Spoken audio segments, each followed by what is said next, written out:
about to say. Sunshine, she's here. You can take a break. I'm a hot air balloon. Como ya habíamos visto y mencionado anteriormente, yo sé que muchas personas han dicho, wow, pues hoy sí tienen arte. Hoy estamos hablando de arte. Quiero que recibamos con un fuerte aplauso al maestro Richie Rosa. Mi tío, Bienvenido, Richie. Mira, nosotros invitamos a Richie sin conocerlo, obvio, sin conocerlo. Y cuando llegamos aquí, él llega y agarra a Elena y un beso, un abrazo y con mucho cariño. Y oye, Elena dice, mi tío. Sí, Lambón, sí. lambona. Sí, Mi tío. Él lo va a decir, ahora tiene que decirlo. Es cierto. Su tío. Sí, Elena es hija de un gran hermano mío, de Alfredo Vargas. No, ya dijo el nombre, ya lo Alfredo conoce. Vargas, Alfredo Vargas. Yo la vi desde la gestación hasta ahora. Maestro, pégase un poquito más el micrófono, olvida mucho del micrófono del maestro para que se escuche nítido allá en los países paisosos. Sí, pues nosotros tenemos la gracia de que nos ven y nos escuchan en casi medio mundo. Amén. En la India, en China, en donde no quiera que no nos entienden. Donde quiera que están. Donde quiera que no nos entienden, porque no sé por qué no lleguen en China, pero nada. Maestro, háblenos de su obra. Primero háblenos de quién es Richie Rosa. Bien, Richie Rosa, para llamarle de algún modo, ha sido desde muy temprana edad una persona que se ha dedicado a la práctica de aquello que se puede decir como arte. Los primeros intentos de expresión, como tienen todos los niños, ¿no? Que de una u otra forma se podría ver como arte, ¿no? Hay una gran diversidad para la utilización del término. Se conoce como habilidad, cierto tipo de habilidad para referirse al arte o cierta forma de expresión, canal o vehículo de expresión. Pero creo que en el caso de los niños es eso, ¿no? Si le damos una mirada hacia ese canal de expresión, vehículo de expresión, puede llamarse arte. De muy temprano pasó eso conmigo y luego entran los procesos de formación. Yo nunca pensé en ser artista, pero sí, la primera vez que vi obras de arte reales tenía algunos 6, 7 años y me impactaron. Y bueno, gracias a Dios conté con la fortuna de poder estudiar arte. Cualquier cosa que uno pueda estudiar en un país tercermundista es una fortuna. El privilegio de poderte formar y poderte educarte en un país pobre. Eso es muy cierto y no deja de tener toda la razón ahí. Maestro, su obra. Háblenos de su obra. ¿Qué estamos expectando en las cámaras el día de hoy? Que me parece que son aves. Tengo la ligera expresión de que son aves o máscaras. Como una simbiosis o máscaras. Su obra. Esto es una iconografía antroposomorfa. O sea, es una mezcla antroposomorfa. ¿Con qué se conoce? O sea, hombre, humano, y zoomorfa, animal y morfa forma. Ok. Es una dualidad. Antroposomorfa. Antroposomorfa. Ya, eso nada más lo dice un artista, porque yo tengo que, déjame copiar esa palabra para aprendérmela. Esta es parte de mi reciente exposición que iba a ser puesta a la vista del público. Iba a ser exhibida ahora en septiembre, pero tuvo que ser suspendida por unas razones que primaron. Ok. La exposición se llama Ópera Cría Cuervos, Caramana 20 años. Es la celebración de mis 20 años en el arte ya como profesional. Bien. Entonces, hubieron cosas que debo priorizar. Terminar mi carrera como productor y realizador de televisión y audiovisual. Excelente. Llegó el momento en que llegaron los trabajos finales y entonces estaba dedicando muy poco tiempo a pintar. Para mí me cuesta mucho pintar. Yo soy de los artistas que menos talento tiene. Y es importante porque... no diga eso porque sí, yo estoy intentando pintar Voy a decir esto. Me alegra mucho que yo no haya sido un genio. Yo he estudiado con personas que son genios. He tenido maestros que me han ayudado a formar, que son genios. Y a mí me alegra no haber sido un genio, porque todo me cuesta mucho esfuerzo. Y ahí hay un vínculo muy, muy íntimo con mis piezas, porque todo me cuesta mucho esfuerzo, mucho más que a cualquiera. Me cuesta hacer un pequeño dibujo, o un buen dibujo, o un dibujo que tenga las condiciones de obra de arte, ¿entiendes? Me cuesta muchísimo hacer cada pieza. Maestro, ¿y cuáles fueron esas personas con las cuales usted estudió? ¿Esos genios a los que usted se refiere? Bueno, mi primer centro de formación, mi primer lugar de estudio fue la Escuela de Diseño de Altos de Chabón. Yo fui ganador de la beca Blue Dome, que es la beca grande que otorga la fundación. En Altos de Chabón. Sí, en 1994. Allí tuve la oportunidad de ser formado por Mark Landweber, un escultor de escala internacional, un brillante escultor que está registrado en la historia del arte. Paul Santoleri, el señor Marcelo Felder, que trabajó para los Mopes, Los Mopes no son Sí. Elmo y ese coro. Sí. Sí, él trabajó para los Mopes, está radicado aquí, es un maestro argentino. Marcelo Felder. Felder, sí, Yo que lo es conozco, quien que ha hecho los murales. Sí, en las escuelas. sí, yo lo conozco. él fue Muy duro, muy él duro. fue mi maestro, somos amigos, le agradezco muchísimo, porque fue un depósito de confianza para mí, de enseñanza. Su esposa, su ex esposa, que en ese entonces, Mónica Volunteri, argentina también, escritora, fue también mi maestra. Adolfo Lucero, Carlos Montesino, una gran No, gama. maestro, pero No, usted le ha pero sacado, el le ha sacado provecho. maestro. Por si acaso Picasso tuvo ahí. Picasso no le dio su clasecita. El de la Sistina, ¿cómo es? Da Vinci. Da Vinci, No le dio su tiene una su escuela mano muy ahí. buena. Oye, el maestro tiene una representación. Y luego aquí, cuando vengo aquí a la Escuela de Bellas Artes, yo viví un proceso inverso. Yo fui primero a Chabón y luego vine a Bellas Artes por condiciones de la vida. Normalmente se va a Bellas Artes y luego Y luego a a Chabón. Chabón. Aquí estuve la gran fortuna de ser estudiante de Ángel H., Sí. del señor Martín Santos, de la profesora Marianela Jiménez, del profesor Félix Manuel Soñé del Monte, todos maestros con más de 50 Claro que años. sí. Por información previa, me han comentado que sus obras, como que se puede ver en ella algo emocional. Sí. ¿Es eso lo que usted quiere reflejar? Sí, claro, mi obra es... Yo estoy en una etapa ahora de la neofiguración. Yo, desde inicio, aún siendo estudiante, comencé una investigación en las artes abstractas. Por una falsa creencia, hasta ese entonces acabo de despertar de eso, producto de mucha reflexión, porque creía que mientras menos te comprendían, era más inteligente. Ok. Y entonces... Espérate, muy profundo. Eso pasa aquí. Eso Mientras pasa menos aquí. te comprendí, usted entendía que mientras menos era comprendido, Era más inteligente. usted era más Sí, inteligente. y eso pasa porque los intelectuales creen que con su discurso de palabras altisonantes Escúchame, y doctor. el pueblo no te entiende, ellos creen que son muy inteligentes. Hay un estatus ahí, pero ajeno y contrario de lo que es la inteligencia. Yo descubrí con un escritor que estoy siguiendo, colombiano, que se llama Mario Mendoza, de la novela negra colombiana, que donde él decía, catedrático en muchas universidades, y él decía que la inteligencia, él dice que la inteligencia se trata de comunicar cosas trascendentes en un lenguaje simple. Exactamente. El arte lo contempla de en otro aspecto, donde dice menos es más. Y entonces luego, por una situación que se da en mi vida, dejo de dar trato, se presenta mi condición de que me nace un hijo. Y ya yo tengo la necesidad de que mi hijo vea algo en mi arte, ¿no?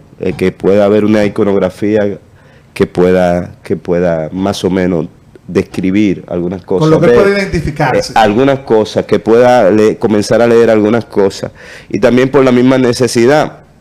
El arte abstracto no me permitía un rango de público. Yo soy una persona de un barrio. La gente veía mis exposiciones, veía mi trabajo y no comprendía. Y eso me daba una sensación de vacío. pero equivocadamente yo creía que era muy inteligente por eso. Ok. Pero aún estaba esa situación molestosa ahí. Al nacer mi hijo, se producen otras necesidades de tratar de ser descodificado, y entonces vengo entro en las escuelas de la neofiguración. Mi pintura básicamente son relatos, es una necesidad de intimar, de intimar con el espectador. En mi pintura, si ven la forma, son autorretratos, se parecen mucho a mí. Mucho. Pero yo hablo de mí en mi pintura, y como vehículo de los demás también. Siempre tiene un gran contenido psicosomático, ¿entiendes? Siempre tienen un gran carácter psicológico y todo eso. ¿Tú sabes qué artista plástica también tuvo esa Esa visión. visión? Frida Kahlo. Sí, una gran maestra. Frida Kahlo. Óyeme, yo conocí su historia y yo me enamoré de su historia. No solo de su trabajo, de su pintura, porque el que la ve, no, como dice el maestro, fácilmente no la entiende. Pero su historia, el maestro tiene una historia que contar en Sí, su pintura. claro, y se entiende. Se entiende. La historia. Me gusta más. Ahora, maestro, yo quiero que usted me diga una cosa que ahorita te tocó ahí, y es siempre tema de conversación dentro de toda la diáspora artística dominicana. Maestro, ¿cómo le está yendo con el efectivo? ¿Se están vendiendo los cuadros, maestro? Todos saben la respuesta de eso, ¿no? Aquí no se está vendiendo nada, ¿entiendes? Todos saben la respuesta. Estamos en Aquí- Santo Domingo. Maestro, no me diga eso, porque yo tengo entendido que la Tahoe que está ahí abajo es suya. No es mía. Para No, Ah, es mía. a pie yo, brother. Lo mío son los patines que están al lado. Lo dejé con candado. Maestro, y su visión de la teoría teocrática de Dios. Su visión de... Yo creo en Dios, yo creo en Dios. Ahí es bueno que primera vez que toco ese tema en público. Yo me considero un milagro de Dios, creo en Ajá. Dios, pero ¿Por qué? pero le voy a decir algo. También sabemos que hay escuelas filosóficas, las materiales y las inmateriales. Y las inmateriales son las escuelas espirituales, ¿verdad? Fíjate, hay una gran discordancia en torno a eso. Los creadores, los artistas somos creadores y muchos son supuestamente ateos. O sea, Sí, eso es cierto. Y el concepto de creación es básicamente el concepto a partir de Dios. Ok. Recordamos todo eso del Génesis. Entonces todo eso se hace también porque se cree muy inteligente, el no creer en Dios. Los que no creen en Dios se creen lo más inteligente. Sobre todo. Si tú te sientas a analizar y le haces un cuadro clínico a esa gente que dice no creer en Dios, se creen lo más inteligente. Entonces, yo sí creo en Dios, yo creo que es un milagro respirar, yo creo que es un milagro cada instante, cada paso de vida, es poder despertar y poder ver con mis ojos, ¿entiendes? Pero yo creo en un Dios simple, tú sabes, yo creo en el Dios que día a día me acompaña, en el Dios que ha permitido que yo pueda ver el milagro de ser padre, el milagro de tener mi madre viva, el milagro de compartir con mis hermanos, el milagro de poder pintar. Yo creo en un Dios simple. Tengo formación cristiana, porque todos tenemos formación cristiana desde el hogar. Claro. Estudié en la Academia La Trinitaria, que es una escuela cristiana, durante muchos años. Mis primeros años fueron en el Sagrado Corazón de Jesús, un colegio salesiano. Y no por eso creo yo en Dios, porque tuve formación cristiana, sino porque mi vida evidencia que sí ha estado Dios conmigo y que siempre me acompaña. Ha habido muchos milagros en mi vida, ha habido muchos milagros, y uno de los milagros es poder pintar, ¿no? Y yo soy un creador, y como creador contemplo en Dios. Pero creo de una manera simple. No le busco a eso cuestionante. No me complico. Para mí sí existe, para mí sí lo siento, hay momentos que lo siento. La cotidianidad me desconecta muchas veces de lo que es Dios, porque cuando tú tienes que montarte en un carro público, tienes que pagar la cuenta, que si yo qué, que si yo cuál. Es razonable. No, por un momento se echa aparte la conciencia de Dios, ¿entiendes? Se echa aparte, porque está bregando tu día a día como ser humano. Pero eso no quiere decir que haya una negación. Todo el que niega eso se cree muy inteligente. Sí, hay teoría de la evolución, tiene derecho a creer, esa es otra escuela. Todo el mundo elige una escuela, y sobre todo ya cuando se grandecito. Pero yo creo que inculcar los valores a partir de la existencia de Dios a los niños, eso va a garantizar un ser humano más sano. Porque hay un asunto ahí. Dios siempre es una fuente de esperanza y el ser humano no puede funcionar sin esperanza. Por lo menos para echar a andar en todos los sentidos de la vida. ¿Entiendes? Entiendo. Creo que es una hecatombe existencial el hecho de saltar a esa barca de que no existe Dios, despojarte de todo eso. Pero todos tenemos el privilegio o el derecho de vivir equivocado. Yo he vivido equivocado en muchos aspectos de mi vida y no sé cuándo despertaré. Pero en ese sentido tengo una buena relación conmigo mismo porque estoy tranquilo creyendo en Dios. Y quien no crea... Oye, yo creo que eso se merece un aplauso. Estamos aquí. Oye, el hombre, no, es que... Quiero que se calle. No, porque es que, mira, yo me quedé, Anonadado. no, convencido, Ok. convencido, de que es cierto, de que aquellos que creemos que sabemos, que decimos lo que los demás no entienden, nos creemos más inteligentes. Sí, Me voy a claro. agregar en ese grupo, porque a veces uno tiene la facilidad de usar estos medios y dice, no, fulano, no, genio, un erudito. ¿Y por qué? No, el tipo No, habla. ese tipo tiene un léxico, escúchame de nuevo. Y nadie lo entiende. Y nadie entiende ese hombre. Bueno, ¿usted tiene una pregunta al maestro? Maestro, cambiando un poco del tema, al momento de su intimidad al pintar, ¿en qué usted se inspira para hacer sus esculturas? Coge ahí. Bueno, la palabra en privado... Usted era como este tigre que se encueraba, el mismo Da Vinci que se encueraba para pintar, porque él se inspiraba así. No, yo no tengo cosas, yo no me complico, yo no tomo alcohol hace más de 10 años, no me Bien. drogo, no nada de eso. Eso no tiene que ver nada. Hay quienes sí lo hacen y utilizan eso como vehículo, pero lo primero que pasa, yo siempre estoy a bordo de mí mismo, tú sabes. Siempre estoy en contacto con lo que siento, con lo que de afuera, cómo me afecta, ¿entiendes? Y trato de traducir eso. Al momento de pintar no tengo ningún camino que voy a tomar, ¿entiendes? Yo voy al lienzo, Sí. comienzo un proceso voy al caos, comienzo a manchar cosas sin ninguna dirección, pero con mucho criterio. Ok. Y luego las cosas se van dando y más o menos llega el momento donde sé ya hacia dónde voy. El proceso de crear, recuerda eso de la Biblia, ¿no? En el principio todo Dios, estaba todo junto, estaba estaba la junto, luz. exacto. Eso mismo es lo que pasa conmigo. Voy al lienzo, mancho, luego voy viendo las cosas, voy tomando, las cosas van tomando su curso, hasta que llega un momento que ya racionalmente sí digo, bueno, es esto, ¿no? Y en la intimidad las piezas hablan, el artista aprende a descodificar lo que está sucediendo en las piezas. Por eso somos artistas, porque son lenguajes y uno comienza ya a entender lo que está sucediendo.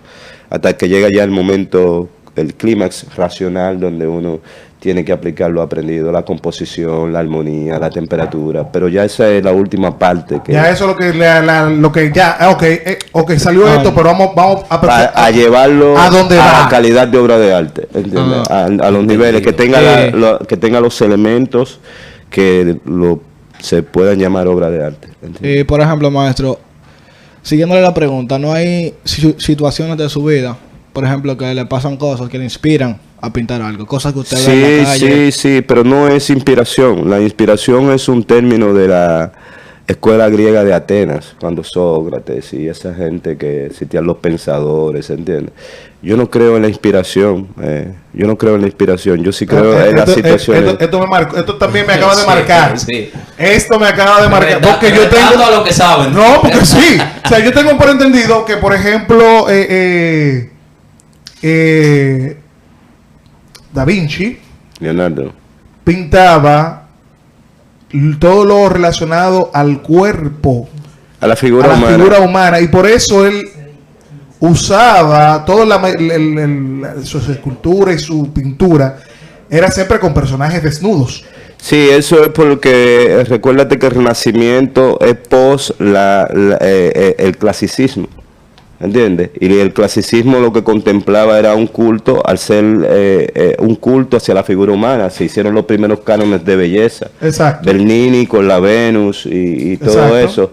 Entonces luego viene el Renacimiento, que es donde está Leonardo, Miguel Ángel, Rafael Sanzio. Y entonces Leonardo, en una búsqueda porque ellos no tenían nada que ver con la Grecia antigua. Leonardo ha sido uno de los más grandes genios. Leonardo comienza a investigar directamente la figura, profanando las tumbas, porque Leonardo era médico, Leonardo era arquitecto, era físico, era matemático. Leonardo no era un pintor. Leonardo era un genio, Leonardo era un erudito de la época. Sí, a Leonardo se le deben los aportes del helicóptero, del barco de batalla, se le deben todos los grandes aportes de todo, todas las máquinas, los aviones, todo, porque era un investigador. La gente, la historia te plantea a Leonardo porque hay una famosa Mona Lisa que cuesta muchísimo dinero. Exacto. Y el mercado lo contó así, pero Leonardo era un genio. Leonardo era un genio, simplemente un genio, ¿tú entiendes? Matemático, físico, todo. Entonces sí había una necesidad de búsqueda como médico en la anatomía humana, lo cual él, sus apuntes de anatomía, porque también pintaba. Y como pintaba, era grande pintando. Todo lo que hacía lo hacía muy grande. Iba al fondo. Había estudios de anatomía, la profanación de tumbas para ir a los cadáveres directamente. Y entonces eso es parte de su legado a nosotros. Pero si te digo, la iconografía del dominicano no tiene nada que ver con Leonardo ni con los griegos. Pero en lo absoluto. Porque el dominicano tiene otra anatomía, tiene otra forma de sentir. Lo que sucede es que al tener una escuela como Bellas Artes, que es la academia, que viene con un método de la Escuela San Fernando de España, que es europea, y están basados en los cánones griegos, en copiar figuras de yeso y todo eso. Por ende uno aprende eso, ¿tú entiendes? El ideal de belleza, pero basado en lo griego. Aquí el negro es bello, la mujer negra es bella. Y nosotros tenemos otra anatomía, porque nosotros tenemos una mezcla de razas. Entonces, perdonando que te llevo ahí para decirte eso, o sea, no creo en la inspiración. Ese concepto de inspiración es de la Atenas, de griega, ¿entiendes? Yo creo en situaciones que me golpean y yo lo utilizo como vehículo para comunicar. Porque todo esto yo no te lo puedo decir con palabras. Lo que yo siento pintando, pintar en mi caso duele mucho, pero libera. Usted es empírico, entonces. La experiencia. Más sensorial. Efectivamente. Usted usa mucho una frase que dice, no es el artista, es el arte. Sí, dependiendo, porque es que cuando yo oigo la palabra artista, yo pienso en un producto terminado. Y yo no soy un producto terminado, solo va a terminar cuando yo desaparezca físicamente. ¿Entiendes? Yo no soy un producto terminado de artista. Yo cada vez que voy... Cada vez que voy a... Es por decir algo. Mierda, Vincent, ¿qué tú hiciste con estos tigres que lo pusiste a pintar? Mira, lo que sucede es que cuando yo voy ahí, yo voy a aprender. O sea, yo te puedo hacer 2 obras de arte que se parecen en cuanto al tratamiento, pero nunca yo repito una obra de arte. Yo trato de que tengan elementos diferentes porque es una búsqueda. Tratar de aprender. Los artistas que son productos terminados, yo todavía no he llegado a esa reflexión, tú sabes, ni tampoco me preocupa. Yo aprendí a pintar y, como digo, ese es mi puente de comunicación con algún tipo de público. Ok. Bueno. ¿Dónde tenemos la oportunidad? Nosotros ya lo vimos, pero hay personas en las redes sociales que están ahí conectados y quieren ver su obra. ¿Dónde pueden ir? Bueno, pueden buscarme en Facebook como Ricardo Rosa. También ahí están todas los links de... La próxima exhibición, ¿cuándo es? Esto es parte de la próxima exhibición de mi celebración. Está viendo primicia en Entre Arte, para que sepan. Como de la celebración de 20 años. Ahora mismo yo no va a ser el próximo año, pero no tengo lugar porque yo no me apresuro a eso. La exposición va a estar cuando esté lista. ¿Entiendes? Yo no tengo la necesidad de exhibir todos los años ni siempre. Yo cuando está lista, cuando el discurso está completo, la historia está contada, entonces sí salgo, busco sala y exhibo. Y exhibir. Claro, yo no me presiono por eso. Bueno, está de más decirle que aquí en Entrenarte Radio Show está las puertas abiertas para que venga el día, la fecha y completamos esta entrevista que ha sido bastante interesante. Para mí, excelente. Óyeme, a mí se me han desmontado algunas teorías. No, el maestro me ha forzado a seguir leyendo. Óyeme, se me han desmontado algunas teorías que, caramba, óyeme, Da Vinci, ¿qué te hiciste?